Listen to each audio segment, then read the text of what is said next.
የትግራይን ህዝብ ልብ ትርታ ተከትሎ እስቲ እኒህ አካላት ተሳስተዋልና ብሎ ህልውና ያደጋ ላይ ከሚወድቅ አንድ ድል ስጣቸው እነሱን ተከትዬ እነሱ በሚሉት ብሎ አስቦ ትግሉ እጅግ በዘመን በእኔ እምነት የከፋ መስዋዕትነት ከፍሎ በመቶ ዓመት ታሪክ ይደገማል ብያለሁ።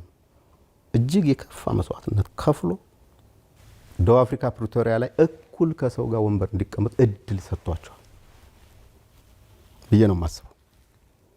ያን እድል የህዝብን ድል በአግባቡ ባለመጠቀም ያባከነ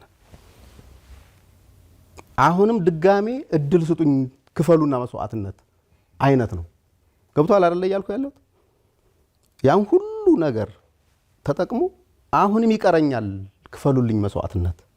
ያ ውጤቱ ምን ሊሆን ነው? እሱ ታውቅ ነገር ነው። በዚህ መካከል ሳይለንት ኮሚኒቲው ተስፋ መቁረጥ አለ።